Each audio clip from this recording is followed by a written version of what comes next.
The marina at midnight smells like diesel fuel and broken promises. I'm sitting in my Grady-White, pretending to fix the alternator while nursing a bourbon that tastes like regret. The city skyline glitters across the water, all those office towers where people like my wife climb their way to success, stepping on whoever gets in their path. My phone buzzes. Matt, my son. Did Mom say you had to work late again? She's been weird all week. You okay? I'm not okay. Haven't been for months. But I text back, just boat maintenance. See you tomorrow. 22 years of marriage, and it's come to this, lying to my own kid while hiding in a boat that's seen better decades. The irony isn't lost on me. Warren Bear Decker, former Marine mechanical engineer, reduced to skulking around a marina like some broken-down fisherman. He understands the pressure I'm under, Allison had said about her boss just 3 days ago. We were in our kitchen, the one with the granite countertops she insisted we needed to fit in with the neighborhood.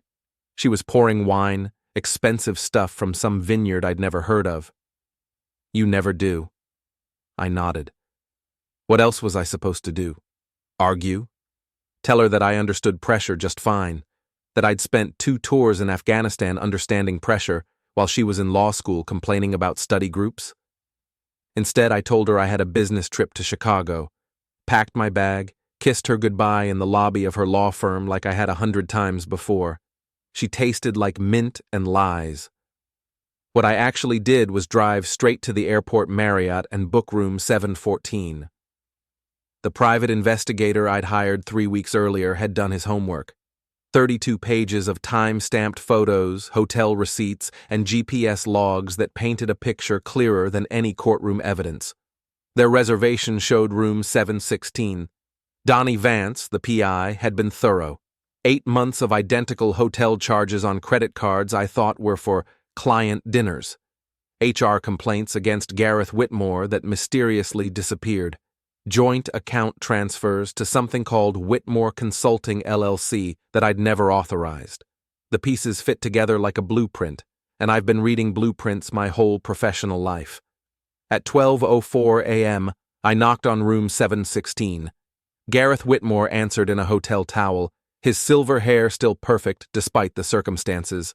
Behind him, I could see Allison scrambling to cover herself with a sheet, her face cycling through surprise, panic, and finally settling on defiance.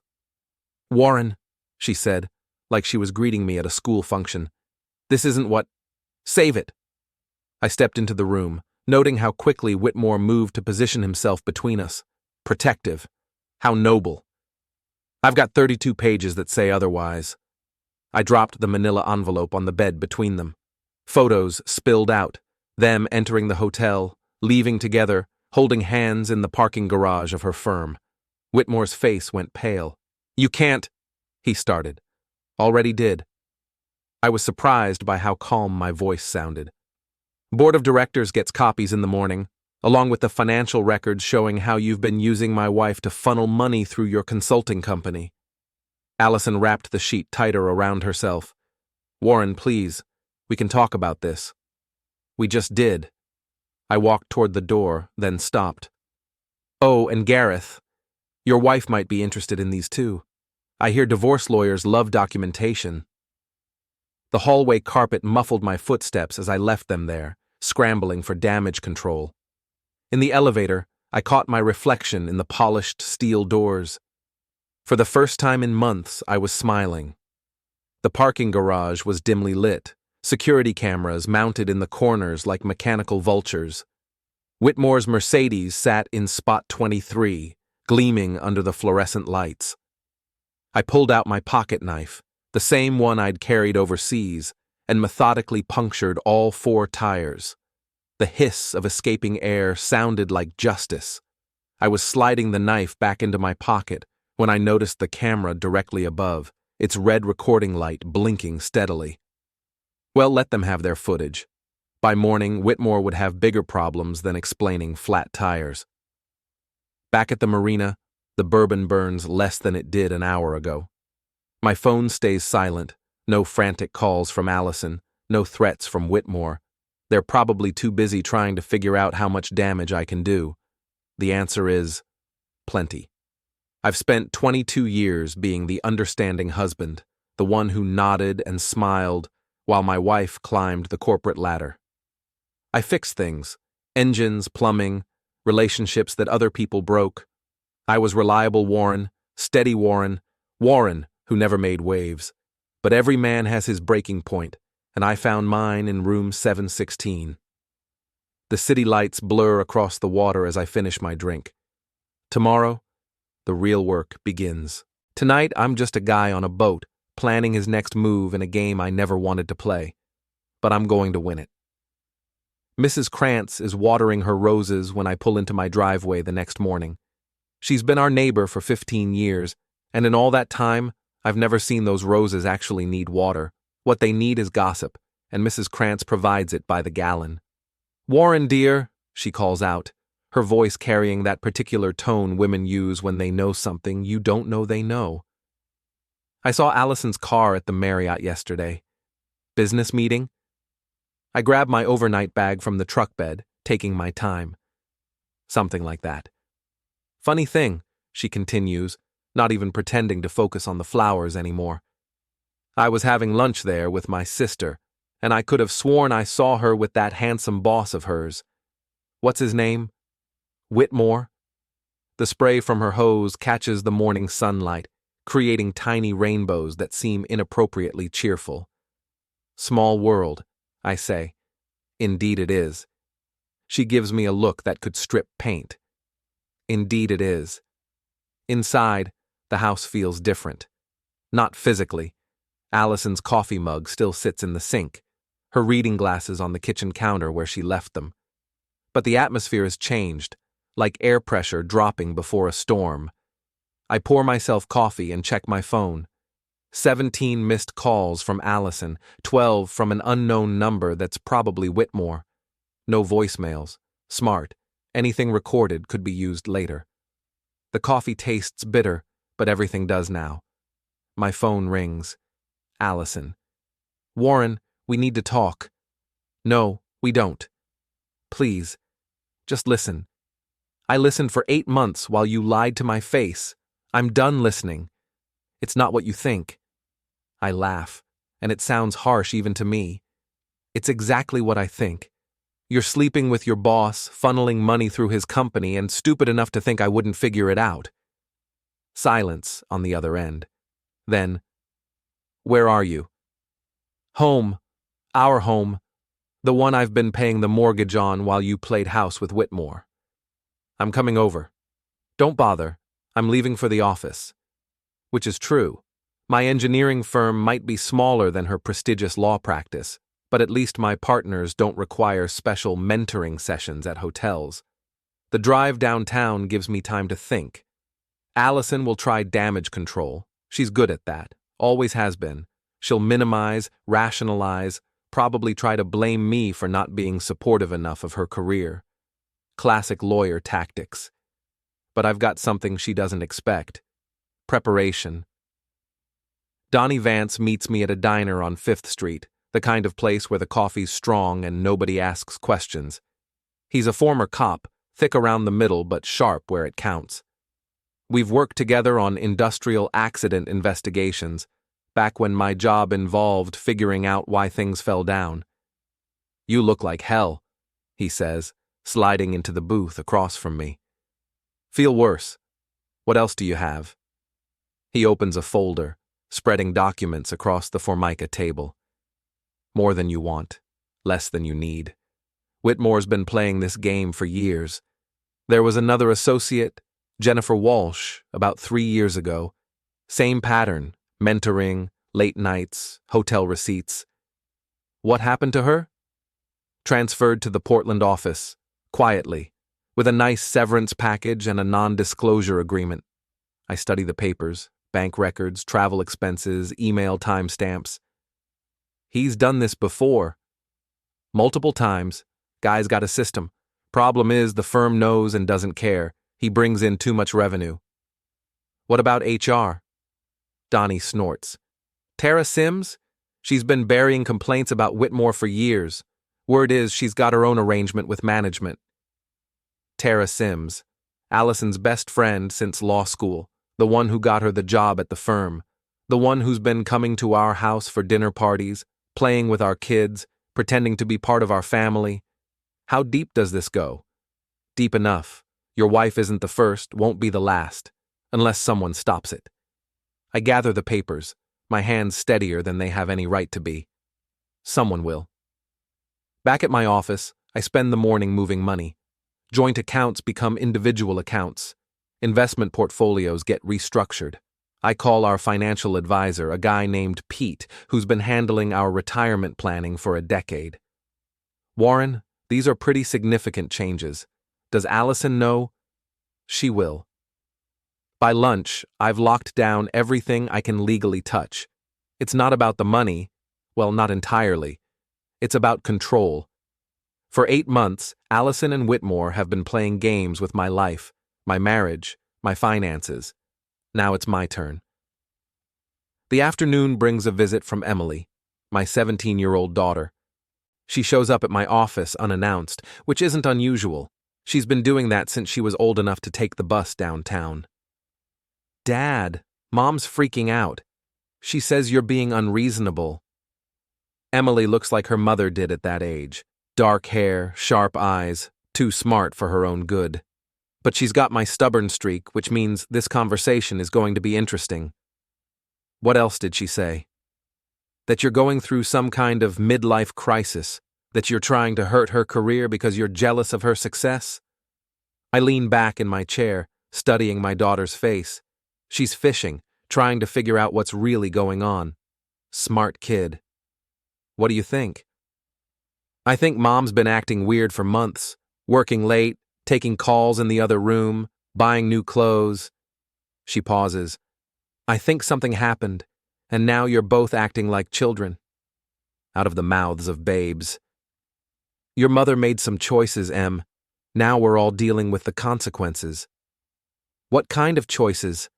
I want to tell her, want to explain that her mother threw away 22 years for a man who's probably already planning his next conquest. But Emily's 17, and some truths are heavier than others. The kind that change everything. She studies me for a long moment. Are you getting divorced? I don't know yet. Will you tell me when you do? Yeah, I'll tell you. After she leaves, I sit in my office watching traffic crawl past on the street below. Normal people living normal lives, going home to spouses who don't require private investigators to understand. My phone buzzes. Text from unknown number. We need to meet. Tonight. Marina Bar, 8 p.m. G. Gareth Whitmore wants to talk. How civilized. I text back. See you there. The Marina Bar is exactly what it sounds like. A dive that caters to boat owners and people who wish they were boat owners. The lighting's dim, the music's loud enough to cover conversations, and the bartender minds his own business. Whitmore's already there when I arrive, sitting in a corner booth like he's conducting a business meeting. He's traded the hotel towel for an expensive suit, but he still looks like a man who's been caught with his pants down. Warren. He stands, extends his hand like we're old friends. I ignore the gesture and slide into the booth across from him. Talk. This doesn't have to get ugly. It's already ugly. You made it ugly 8 months ago. He signals the waitress, orders whiskey for both of us, trying to establish dominance, show he's in control of the situation. Amateur hour. Allison and I, what we have is complicated. No, it's simple. You're screwing my wife. She's helping you steal money. I'm shutting it down. The consulting arrangement is legitimate. The consulting arrangement is a way to funnel marital assets into your personal account. My lawyer explained it to me this afternoon. His composure slips just a fraction. You've talked to a lawyer? I've talked to several lawyers. Turns out adultery and financial manipulation are still frowned upon, even in our progressive society. The whiskey arrives. Whitmore takes a sip, gathering himself.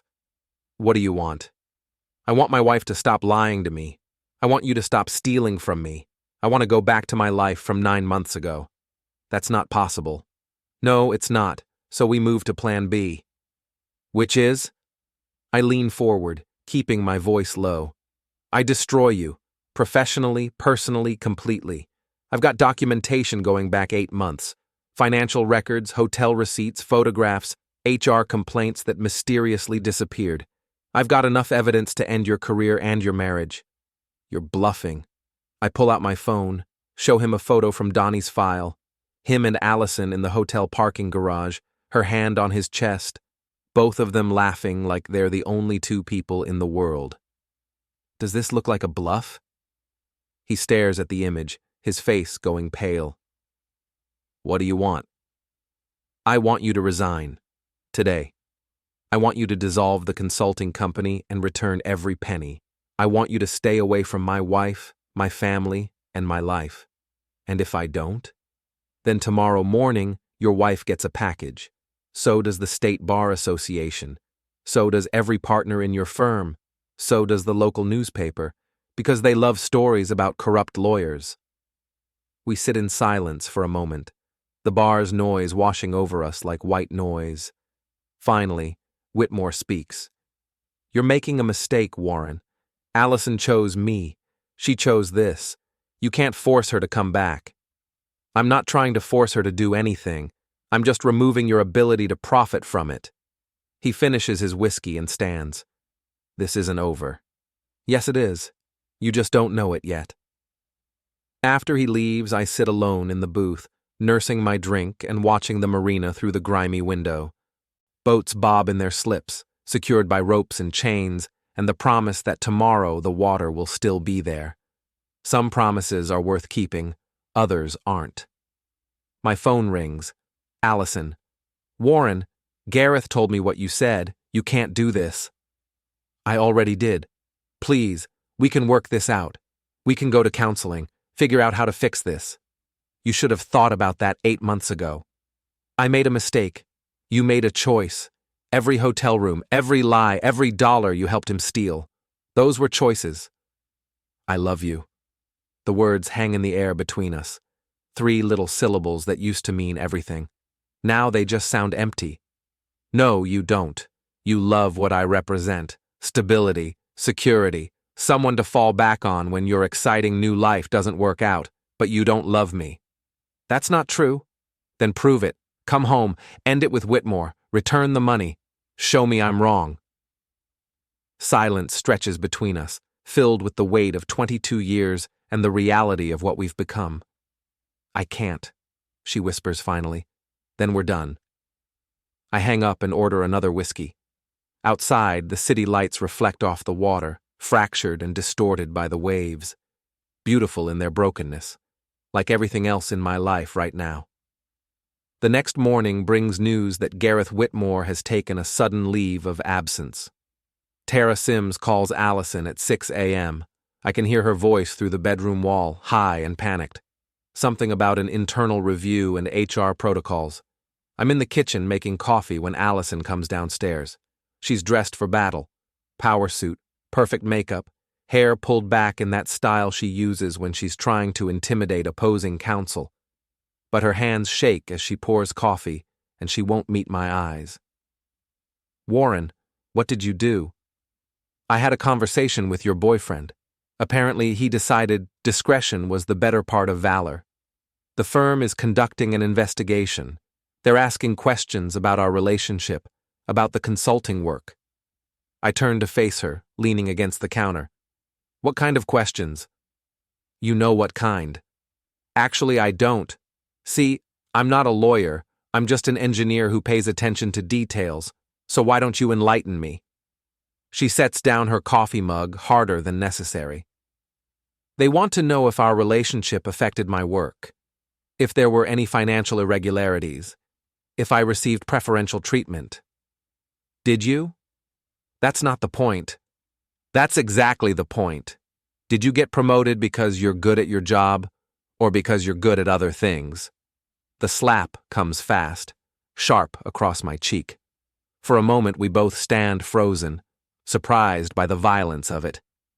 Don't you dare, she whispers. Don't you dare reduce me to that. I touch my cheek, feeling the sting. I didn't reduce you to anything. You did that yourself. She grabs her briefcase and heads for the door. This isn't over, Warren. No, it's not. After she leaves, I call in sick to work and drive to Coach Reggie's gym. It's an old-school place in the warehouse district, the kind where serious people go to hit things and sweat out their demons. Reggie Miles used to box professionally before a detached retina ended his career. Now he trains kids and provides therapy for middle-aged men going through rough patches. You look like hell, he says when I walk in. So I've been told. The gym smells like sweat and determination. A couple of young fighters are working the heavy bags, their gloves making rhythmic thunder against leather. In the ring, two teenagers spar under Reggie's watchful eye. You want to talk about it? Reggie asks. I want to hit something. He tosses me a pair of gloves. Bag 3. Work out whatever's eating you. For the next hour, I pound leather and try to pound out the anger. Each punch carries 8 months of lies, 22 years of taking the high road, a lifetime of being the reasonable one. The bag absorbs it all without complaint. By the time I'm done, my hands ache and my shirt is soaked through, but my head is clearer than it's been in days. Feel better? Reggie asks, unwrapping my hands. Getting there. Want some advice? Do I have a choice? He grins. Nope. Whatever you're planning, make sure it's worth it. Revenge is like boxing. You might win the fight, but you're going to take some hits. I'm already taking hits. Fair enough. Just remember, the goal isn't to destroy your opponent. It's to still be standing when the bell rings. That afternoon, I meet with my lawyer, a sharp woman named Patricia Chen who specializes in family law. Her office overlooks the river, all clean lines and expensive furniture that probably costs more than my truck. I've reviewed the documents your investigator provided, she says, spreading files across her desk. You have a strong case for divorce based on adultery. The financial irregularities are more complicated. How complicated? The consulting arrangement appears legitimate on paper. Your wife did provide services, legal research, document review, client development. The problem is proving the work was unnecessary or overcompensated. I lean back in my chair. What about the hotel expenses? Personal relationship doesn't automatically invalidate business arrangements. We'd need to show the work product didn't justify the payments. So, they might get away with it. Financially? Possibly. But there are other considerations. She pulls out another file. I did some research on Mr. Whitmore. This isn't his first rodeo. 3 previous associates have left the firm under similar circumstances. All received substantial severance packages. All signed non-disclosure agreements. Meaning the firm has a pattern of enabling this behavior. That's useful information. How useful? Useful enough to make them very interested in avoiding publicity. Useful enough to make them want to resolve this quietly and generously. I study the documents she's shown me. Employment records, financial statements, a paper trail of institutional complicity. What's your recommendation? We have 2 options. Option 1, file for divorce, seek equitable distribution of assets, and move on with your life. Clean, simple, relatively painless. And option 2? Option 2. We go nuclear. We expose the pattern, the firm's complicity, the financial irregularities. We make this very public and very expensive for everyone involved. What's the downside? It gets ugly. Your family gets dragged through it. Your wife's career is probably over, and there's no guarantee we recover any more assets than we would with option 1. I stare out the window at the river below. Boats move slowly upstream, fighting current and wind to reach their destinations. Some make it. Others get pushed back to where they started. I need to think about it. Take your time. But Warren? She leans forward, her expression serious. Make sure you're doing this for the right reasons. Revenge is expensive, and not just financially. That evening, I pick up takeout Chinese and head home. The house feels different now, bigger somehow, like it's already adapting to the absence of people. I eat alone at the kitchen table, reading through Patricia's files and trying to figure out what justice looks like. My phone buzzes. Text from Emily. Dad, can we talk? Mom's been crying all day. I call her back immediately. Em, where are you? At Jessica's house. Mom dropped me off after school. She looked terrible. What did she tell you? Nothing specific. Just that you and she are having problems and might need some time apart. Dad, what's really going on? I close my eyes, trying to find words that are true without being devastating. Your mother and I have some things to work out. Adult things. It's complicated. Are you getting divorced? I don't know yet, sweetheart. Maybe. Is it because of her boss, Mr. Whitmore? The question hits like a punch to the gut. What do you know about Mr. Whitmore? Nothing really, just that Mom talks about him a lot. And she's been working late with him. And… She pauses. And she's been different since she started working with him. Different how? Happier, I guess. But also more distant. Like she's thinking about something else all the time. Smart kid. Too smart. Em, whatever happens between your mother and me, it's not your fault. And it doesn't change how we feel about you and Matt. You understand that? Yeah, I understand. But Dad, I'm not a little kid anymore. You don't have to protect me from everything. After we hang up, I sit in the quiet house and think about protection. About the things we do to shield the people we love from ugly truths. About the point where protection becomes complicity. My phone rings. Unknown number. Mr. Decker, this is Tara Sims. I think we should talk. Tara Sims. Allison's best friend.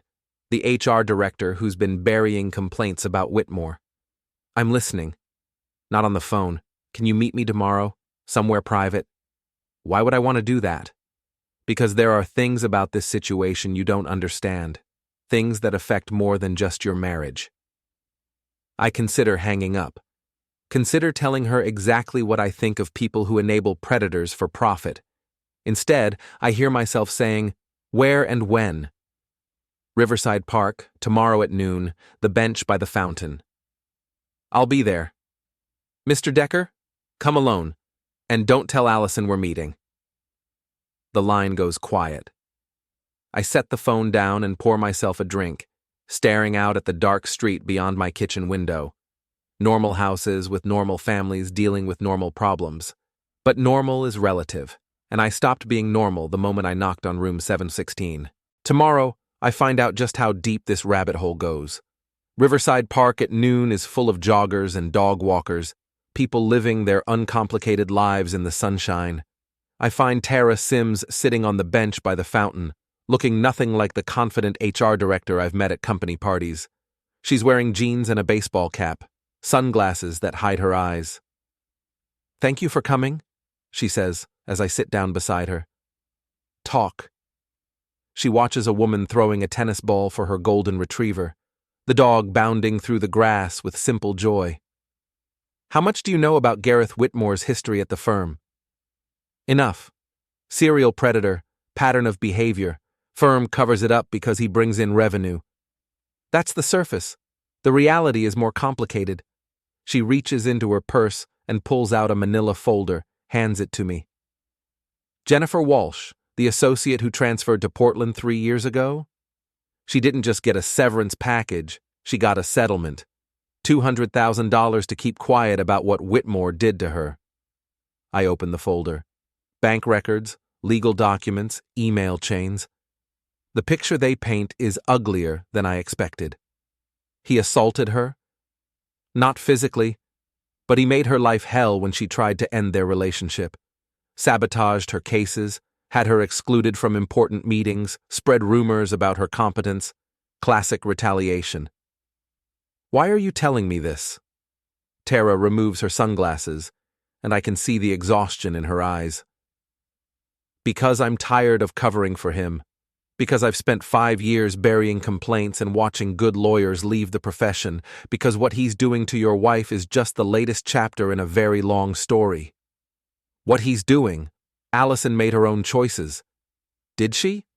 Or did he manipulate her the same way he manipulated Jennifer Walsh and 3 other women before her? I study the documents, trying to reconcile the timeline with what I know. You're saying Allison is a victim? I'm saying she's the latest target in a pattern of predatory behavior that the firm has enabled for years. And I'm saying that if we don't stop it now, there will be others. A jogger passes us, earbuds in, focused on his own rhythm. I envy his simplicity. What do you want from me? I want you to help me bring him down, properly, permanently. Why should I trust you? You've been covering for him for years. She nods, accepting the accusation. Because I made mistakes. Because I was scared of losing my job, scared of fighting a system bigger than me. But mostly because I think your wife deserves better than being another casualty in Whitmore's war against women. Even if she's been helping him steal from me? The consulting payments? That was his idea, his setup. Allison probably doesn't even realize how it works. He's very good at making his victims complicit without them understanding the full picture. I close the folder, my head spinning with new information. What exactly are you proposing? A coordinated approach. You have evidence of the financial irregularities. I have documentation of the pattern of abuse. Together, we can build a case that destroys him professionally and legally. What about Allison? That depends on how much she knew and when she knew it. But if she's truly a victim here, exposing Whitmore helps her too. I stand up, needing to move, to think. The fountain behind us bubbles cheerfully, oblivious to the darkness we're discussing. I need time to consider this. We don't have much time. Whitmore's on leave, but he's not sitting idle. He's already reached out to contacts at other firms, already spinning the story to make himself look like the victim of a vindictive husband. How do you know that? Because I know him. This is what he does. He gets ahead of the narrative, controls the story, makes sure his version is the only one people hear. She stands too, putting her sunglasses back on. Mr. Decker, I understand why you don't trust me. But I'm asking you to think about the bigger picture here. This isn't just about your marriage anymore. It's about stopping a predator before he hurts someone else. After she leaves, I sit alone on the bench, trying to process what I've learned. The simple story I'd constructed, unfaithful wife, corrupt boss, betrayed husband, is becoming something more complex and more disturbing. My phone rings. Matt, calling from college. Dad, what the hell is going on? Mom called me crying, Emily's freaking out, and nobody will tell me anything. Where are you? Library. Between classes. Dad, seriously, what's happening? I look around the park, at all the normal people living their normal lives, and wonder how to explain that normal is an illusion. Your mother and I are having problems. Serious problems. We might be getting divorced.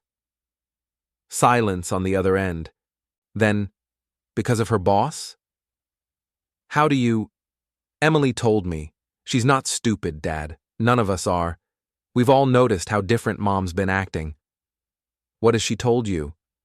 Nothing directly, but she mentions him constantly. Gareth this, Gareth that. And she's been dressing differently, acting differently, like she's trying to impress someone. My 20-year-old son, cutting through the complexity with brutal honesty. Matt, whatever happens, I need you to know that your mother and I both love you and Emily. This isn't about you guys. I know that. But Dad, if she's cheating on you, why are you the one who sounds guilty? The question stops me cold. What do you mean? I mean, you're talking like this is somehow your fault, like you failed her or something. But from where I'm sitting, she's the one who broke her promises. After we hang up, I drive home through afternoon traffic, thinking about promises and the weight of keeping them. The house is empty. Allison's car isn't in the driveway. Emily's at school, and I'm alone with decisions that will reshape all our lives. I pour a drink and call Patricia Chen. I want to go with option 2, I tell her. Are you sure? Once we start down this path? I'm sure. but I want to coordinate with someone else who has information about Whitmore's pattern of behavior. Who? Tara Sims from HR. She's ready to cooperate. Silence on the other end. Then, that's interesting, and potentially very powerful. If we can show institutional knowledge and cover-up, the liability exposure becomes enormous. Good. I want it to be enormous. Warren, I have to ask, are you doing this to save your marriage or to destroy it? I stare out the window at my neighbor's perfect lawn, their perfect house, their perfect illusion of suburban happiness. I'm doing this to stop a predator. What happens to my marriage is secondary. All right. Set up a meeting with Ms. Sims and Warren. Once we pull this trigger, there's no going back. Everyone involved is going to get hurt, including you. I'm already hurt. Now I'm just deciding who else gets to share the experience. That evening, Allison comes home late, looking exhausted. She finds me in the kitchen, reading through Tara's files and Patricia's legal briefs. We need to talk, she says. I'm listening. She sits across from me at the table, her hands folded like she's in a business meeting. The firm has placed me on administrative leave pending the outcome of their investigation. I'm sorry to hear that. Are you? Because this feels like exactly what you wanted. I close the folder I've been reading. What I wanted was a wife who didn't lie to me for 8 months. What I wanted was a marriage built on trust instead of deception. What I wanted was to not need a private investigator to understand my own life. I never meant for it to go this far. How far did you mean for it to go? Just the hotel rooms? Just the money? Just the lies? She looks down at her hands. It started as mentoring. He was helping me with cases, giving me opportunities, showing me how to succeed at the firm level. When did the mentoring become something else? I don't know. Gradually. One dinner became regular dinners. Professional advice became personal advice.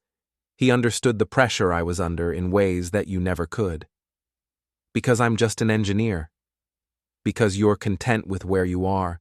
You don't understand ambition, the drive to be more than what you started as. The words sting because there's truth in them. I am content with my life, my work, my modest successes. I never needed to conquer the world. So you found someone who did understand. Yes, and somewhere along the way it became more than professional. And the money? The consulting work was legitimate.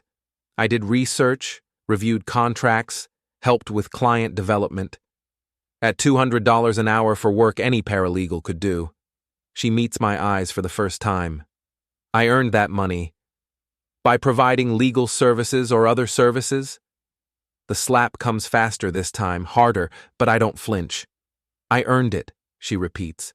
Maybe you did, but the way it was structured, the way it was hidden, the way it was designed to avoid taxes and transparency, that's not legitimate business. That's money laundering.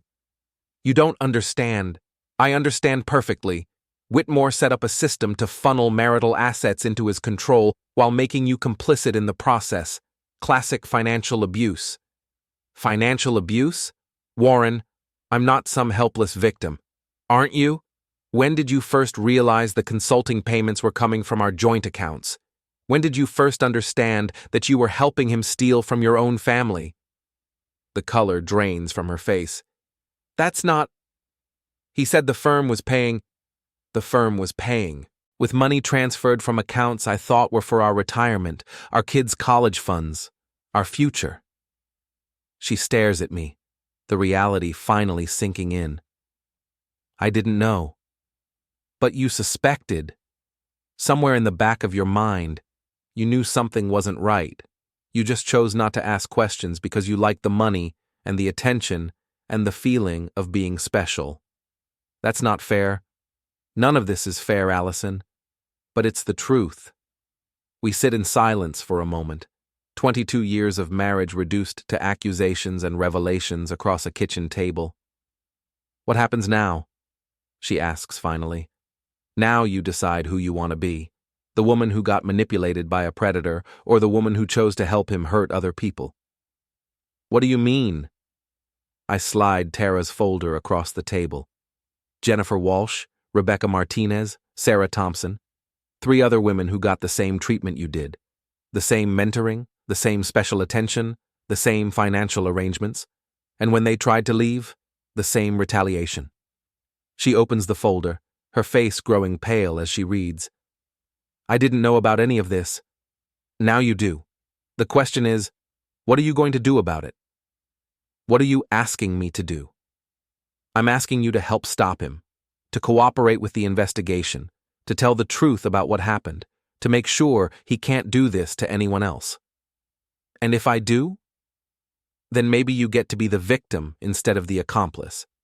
Maybe you get to salvage something from this mess. And if I don't? I meet her eyes, letting her see the resolve there. Then you go down with him. She closes the folder, her hands shaking slightly. I need time to think. You have until tomorrow. After that, I move forward with or without your cooperation. She stands, moves toward the door, then stops. Warren, do you think we can get past this? Ever? I consider the question, thinking about trust and forgiveness and the things that break beyond repair. I don't know, but I know we can't get past it if we don't get through it first. After she leaves, I sit alone in the kitchen, surrounded by evidence of betrayal and corruption, and the slow collapse of everything I thought I knew about my life. Tomorrow, the real war begins. The next morning brings a text from Allison. I'll cooperate, but I want immunity from prosecution and protection from retaliation. I forward the message to Patricia Chen and call Tara Sims. She's agreed to help, I tell her. Good. We'll need her testimony to establish the pattern. Can you get her to a meeting this afternoon? Where? Patricia Chen's office, 3 o'clock. And Mr. Decker? This is going to get intense very quickly once we start. Are you prepared for that? I look around my empty house, thinking about the life I'm about to dismantle in pursuit of justice. I'm prepared. The meeting at Patricia's office is tense from the start. Allison sits across from me like we're opposing counsel, her lawyer beside her, while Patricia and Tara present the case we're building. The evidence shows a clear pattern, Patricia explains, spreading documents across the conference table. Whitmore identifies promising female associates, establishes mentoring relationships, escalates to personal relationships, then uses financial incentives to maintain control. The consulting arrangements are always structured the same way, Tara adds. Payments that appear legitimate but are actually funded by the women's own resources, either directly from their accounts or indirectly through their spouses' accounts. Allison's lawyer, a sharp woman named Rebecca Torres, reviews the documents. What's the legal theory here? Multiple theories. Wire fraud for the financial scheme. Harassment and retaliation for the workplace behavior. Conspiracy for the institutional cover-up. What about my client? That depends on her level of cooperation and what we can establish about her knowledge and intent. Rebecca turns to Allison. What do you want to do? Allison looks at me across the table, her expression unreadable. I want to tell the truth. The next 3 hours are brutal. Allison describes the progression of her relationship with Whitmore, the gradual escalation from professional to personal, the financial arrangements she didn't fully understand. She admits to suspicions she ignored, questions she didn't ask, warning signs she chose not to see. But she also reveals details that strengthen the case against Whitmore. His methods of manipulation, his explicit threats against women who tried to leave, his boasts about the firm's protection. He told me the partners would never move against him because he brought in too much revenue, she says. He said I was lucky to be chosen, that other women had tried to take advantage of his mentoring and been punished for it. Did he mention specific names? Patricia asks. Jennifer Walsh. He said she tried to blackmail him and got what she deserved. Tara and Patricia exchange glances. That's directly contradicted by the evidence, Tara says. Jennifer Walsh never tried to blackmail anyone. She filed legitimate complaints that were buried. By the end of the session, we have enough to move forward. Patricia will file complaints with the State Bar, the Equal Employment Opportunity Commission, and the District Attorney's Office. Tara will provide internal documents showing the firm's knowledge and complicity. Allison will testify about Whitmore's methods and threats. What about the financial recovery? I ask. We'll pursue civil remedies separately, but the criminal case has to come first. As we're leaving, Allison catches my arm in the hallway. Warren, I know I can't undo what I did, but I want you to know I never meant to hurt you or the kids. I know. Do you think, is there any chance we can rebuild from this? I look at her. This woman I've loved for 22 years. This stranger who's been lying to me for 8 months.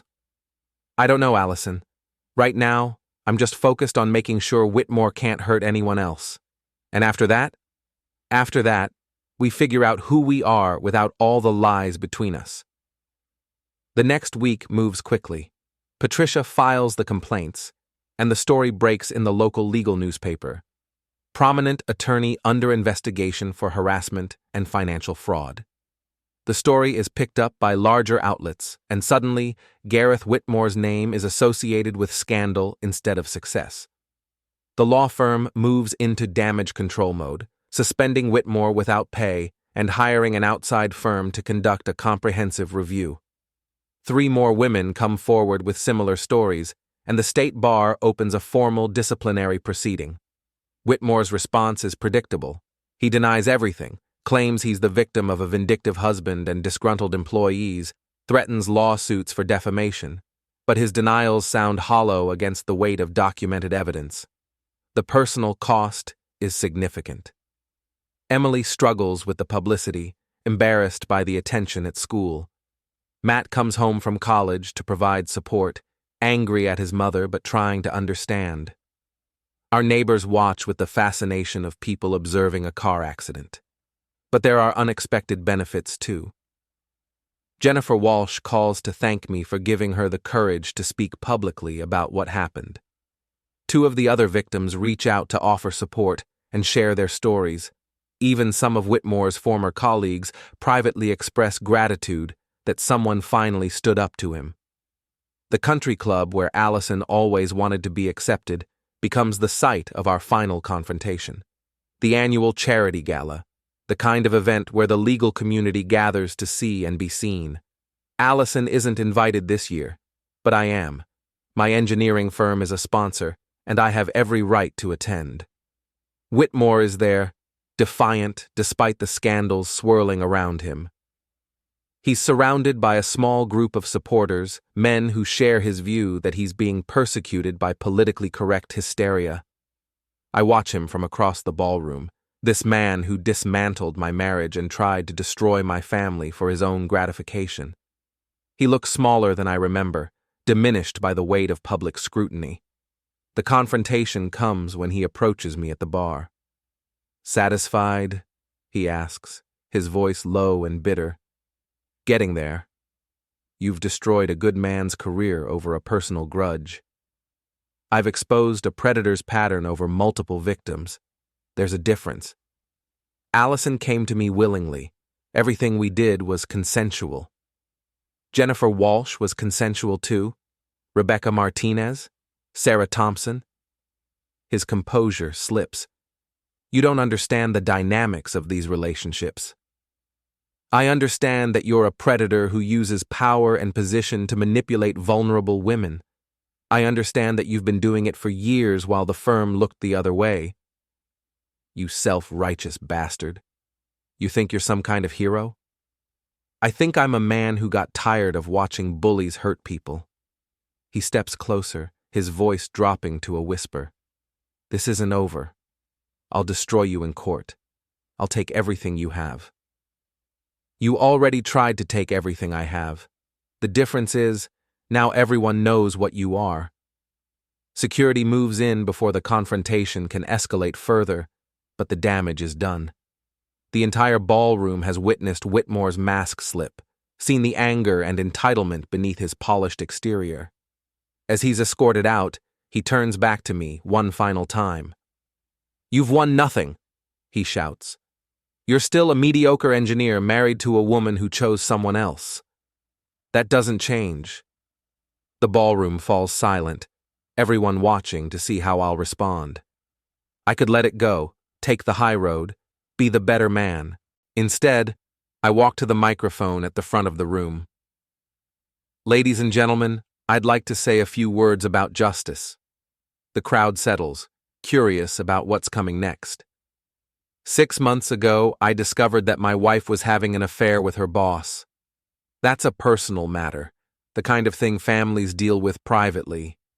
But I also discovered that her boss was using his position to manipulate and exploit multiple women, using firm resources and client funds to maintain control over his victims.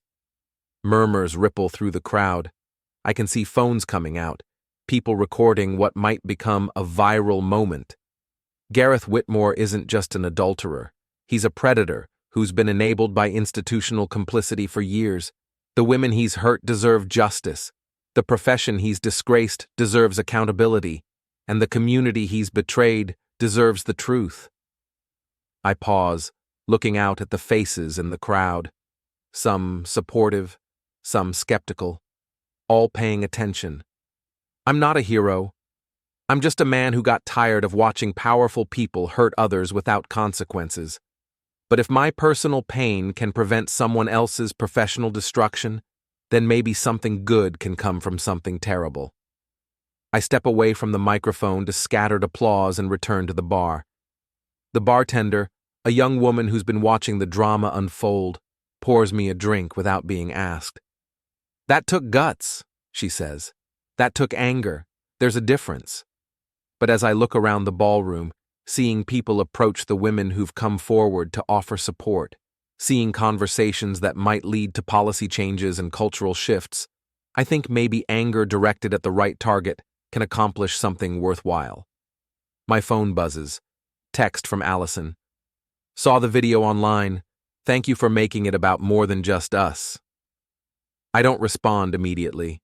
Instead, I finish my drink and walk out into the night air, feeling lighter than I have in months.